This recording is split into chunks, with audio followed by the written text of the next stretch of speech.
My name is Nam, and I'm 26 years old. I used to love trekking by myself. There was something about the silence, the solitude, the feeling of being completely detached from the noisy world that I found incredibly peaceful. But that all changed after my trip to Badupanoiba National Park, after what happened there. I swore I would never camp alone in the forest again. That night, I had set up my small tent near the edge of the forest, a good 200 meters away from the main trail where other hikers might pass. The air in Lamhan grew cold quickly as the sun went down, and a thick, heavy fog rolled in, swallowing the trees around me. I settled into my sleeping bag and drifted off. Around 1 a.m., a sound jolted me awake. It was the sound of footsteps. These weren't the quick, light, rustling noises of a small animal scurrying through the undergrowth. No, these were slow, heavy, and deliberate, the unmistakable sound of human footsteps crunching on the fallen leaves. At first, a logical explanation came to mind. Maybe it was a park ranger on a late-night patrol, or perhaps another hiker who had gotten lost and was trying to find their way back to the trail. But then, the footsteps stopped right outside my tent. A long, slow sound of breathing followed. So close it felt like it was right behind the thin fabric wall separating me from the night. I froze, every muscle in my body tensing up. My heart hammered against my ribs, so loud I was sure whatever was out there could hear it. The steps started again, circling my tent with an unnerving slowness. They were methodical, almost rhythmic, as if someone or something was inspecting my temporary shelter from every angle. Every few seconds, the steps would pause, and in the dead silence that followed, I could feel an unseen gaze fixed on me. It felt like I was being watched, studied. I fumbled in the dark for my phone, my hands shaking as I tried to turn on the flashlight, but my screen flickered and died. The battery was at 3%. Then, I heard it. A sound that made the blood in my veins turn to ice. 3 distinct taps on the metal pole of my tent. Asterisk, tap, tap. Tap. Asterisk. They were clear, sharp, and undeniably intentional. This wasn't an animal brushing against the tent. This was a signal, a message. But what did it mean? A wave of pure, primal fear washed over me. I lay there, paralyzed, barely daring to breathe. The silence stretched on for what felt like an eternity. After about 10 minutes, which felt more like 10 hours, the footsteps finally began to move away, their sound fading slowly as they receded deeper into the forest. I remained wide-eyed, staring at the roof of my tent, listening to every tiny sound until the first light of dawn broke through the trees. Around 6 a.m., as soon as it was bright enough to see, I scrambled to pack up my gear. My hands were still trembling as I stuffed my sleeping bag and collapsed the tent. When I stepped outside, my eyes scanned the ground around my campsite. There they were, footprints, human footprints, and they were large, deeply impressed into the damp earth. They formed a clear circle around the exact spot where my tent had been.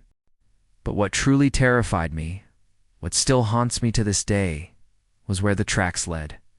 They didn't go back towards the main trail. Instead, they pointed straight into the densest, most untamed part of the forest, in a direction where there was no path, no trail, nothing but a wall of impenetrable trees and darkness. When I finally made it back to the ranger station, I couldn't keep the story to myself. I had to tell someone. When I finished, the 2 rangers on duty didn't look surprised. They just exchanged a strange, knowing glance before one of them spoke in a low, serious voice. "People get lost in Badup sometimes," he said. His eyes filled with a somber warning, and some of them, they never come back. "If you see something strange at night in these woods, it's best to just pretend you didn't. I've never camped alone again. Some things are better left undiscovered in the silence of the forest." I worked as a ranger in Yakyun National Park for 7 years, a tenure that exposed me to the raw, untamed heart of the wilderness. I've seen things that would make most people's blood run cold. The silent, predatory gaze of a leopard in the dead of night. The desperate flight of poachers caught in the act, and the terrifying, indiscriminate rage of a forest fire consuming everything in its path. But the one incident that finally broke me, the memory that still sends a shiver down my spine, happened during a solitary night shift at Watchtower number 12. That particular tower is an outpost of isolation, planted deep within the core of the forest where the ancient trees form an impenetrable canopy.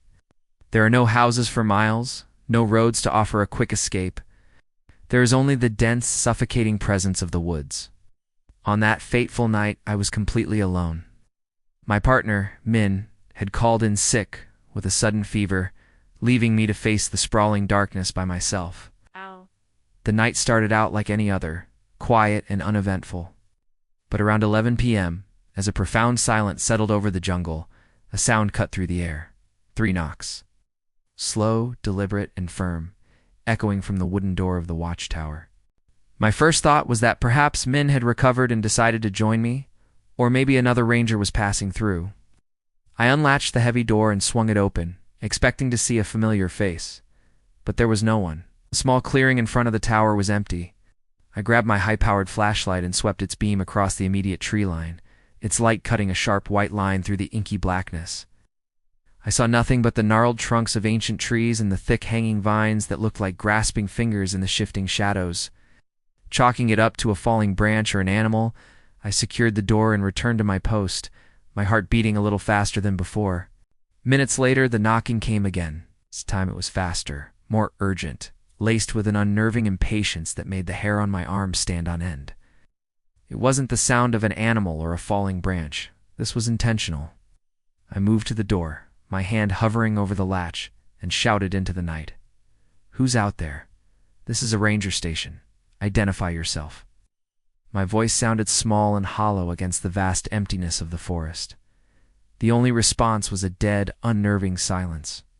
Then a different sound reached my ears, the distinct, frantic rustling of dry leaves, as if someone had been standing right outside the door and was now sprinting away into the dense undergrowth. My training kicked in, and a surge of adrenaline sharpened my senses. I flung the door open again, my flashlight already in hand, and began a methodical scan of the forest, moving the beam slowly from one towering trunk to the next. My eyes traced the patterns of bark and shadow, searching for any sign of movement, and that's when I saw him. A man, standing perfectly still, partially obscured between 2 massive dark trees about 50 meters from the tower. He was clutching a tattered, dirty cloth bag in one hand. His face was a pale blur, completely hidden behind a curtain of long, tangled, and messy hair that fell over his features. As the beam of my flashlight landed squarely on him, he didn't flinch or run. Instead, with a horrifyingly slow and unnatural motion, he lifted his head. The light illuminated his face, and a wave of pure terror washed over me. His eyes were a milky, pale white, devoid of any pupil or life. They seemed to glow faintly in the darkness. His mouth was agape, hanging open as if he were caught in a perpetual, silent gasp for air, a choked scream that would never be released. I fumbled for the 2-way radio on my belt, my fingers trembling so badly I could barely press the button to call for backup. But as I raised it to my mouth, all I heard was a burst of static. The signal was completely dead. Panic seized me. I quickly pointed my flashlight back to the spot between the trees where the man had been standing. He was gone. There had been no sound of footsteps, no rustling of leaves, no indication that he had moved at all. He had simply vanished into the suffocating darkness as if he were never there. The rest of the night was an agonizing crawl. I didn't dare leave the relative safety of the tower, spending the hours pacing the small room, my eyes glued to the windows. Around 3 a.m., as the moon cast long, skeletal shadows across the clearing, I saw him again. He was closer now, standing about 20 meters from the base of the tower out in the open. He was just standing there, his head tilted slightly, staring directly up at me in the window. I couldn't see his pale eyes from that distance, but I could feel his gaze, a cold, heavy pressure that seemed to suck the very air from my lungs. I remained frozen, watching him watch me, until the first faint light of dawn began to break through the canopy, and he once again dissolved into the morning mist. The next morning, I packed my belongings, descended the tower ladder on shaky legs, and walked the long path back to the main station without looking back. I immediately submitted a request for reassignment, refusing to ever work another night shift in that forest again. Some of my colleagues thought I was overreacting, that I had let the isolation play tricks on my mind. But a few weeks later, an older ranger, a man who had worked in Yakyan for over 30 years, pulled me aside. He looked at me with a knowing, sorrowful expression and said, "Years ago, a man who collected rare herbs got hopelessly lost around the area of Watchtower Number 12. The search team scoured the forest for weeks, but they never found his body or any trace of him. The forest just swallowed him whole. Some nights, when the moon is hidden and the woods are quiet, people still see him out there, watching, still trying to find his way home. Hey, my friends, we and Min and I were climbing Shayang Sign Mountain late in the afternoon. Thick fog rolled in fast, so we decided to set up camp early, hoping the fog would clear by morning. Around 9 p.m., Min stepped out of the tent to pee. 2 minutes passed, then 5, then 10, and he still didn't come back. We called his name, searched with flashlights, and walked in circles through the fog. 30 minutes later, we pointed to a faint light moving in the distance, like a flashlight being waved. We ran toward it, shouting Min's name. But when we reached the spot, no one was there. No light, no Min. And worst of all, we realized we had completely lost our campsite. The fog swallowed everything around us. Through the cold mist, I suddenly saw a figure standing with its back to us. Same jacket, same backpack, same height as Min. Relieved, I ran toward it, thinking we had finally found him. But when the figure turned around, it wasn't Min. It only looked like him. Its face was empty, no eyes, only 2 deep black holes. I screamed and we dragged me away, hid under a rock, shaking in fear. But when the figure turned around, it wasn't Min. It only looked like him. Its face was empty, no eyes, only 2 deep black holes. I screamed and we dragged me away. We hid under a rock, shaking in fear.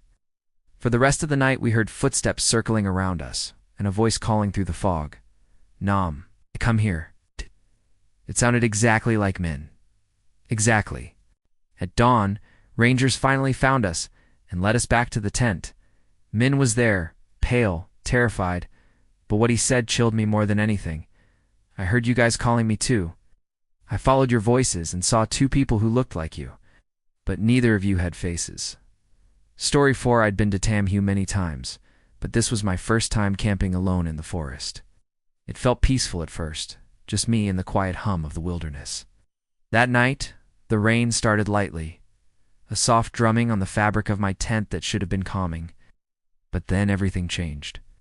Around midnight, a sound cut through the rain. It was crying. The voice was a woman's, young and filled with a deep, heartbreaking sorrow. The sound was unsettlingly mobile, sometimes seeming to echo from deep within the trees, then suddenly sounding as if it were just a few feet away. My first thought wasn't fear, but concern. Maybe someone was lost or hurt. I unzipped my tent just enough to poke my head out into the damp, dark air. "Are you okay?" I called out, my voice swallowed by the vastness of the forest. "Do you need help?" The only response was the steady patter of the rain. The crying stopped. For about 20 minutes, there was only silence. I started to relax, thinking maybe I had imagined it or it was just an animal. But then the sound returned, and it was no longer crying. It was screaming. The screams were shrill, filled with an unimaginable pain and terror, like someone was being dragged against their will. Pure fear shot through me. My hands trembled as I fumbled for my camping knife, clutching it like a lifeline. I zipped the tent shut and sat there, shaking, listening to the horrifying sounds echo through the trees. Then footsteps. Heavy, panicked footsteps, running right past my tent. They were so close, I could almost feel the ground vibrate. The running was followed by a series of sickening thuds, the distinct sound of someone or something hitting a tree trunk again and again. My heart hammered against my ribs, each beat a drum of pure dread. I held my breath, praying for it to stop, and that's when I heard the whisper. It wasn't outside in the rain. It was right next to my ear, seemingly inside the tent with me.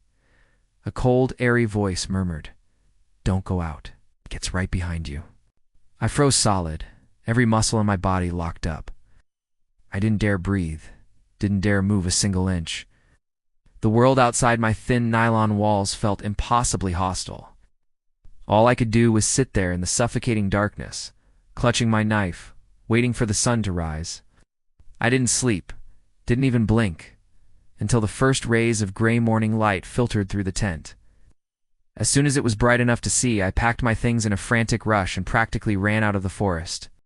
When I finally reached the nearest town, I stumbled into a small cafe, desperate for human contact. I told the old man behind the counter what I had heard. He just nodded slowly, his face grim. A young woman fell into a ravine near that area years ago, he said, his voice low.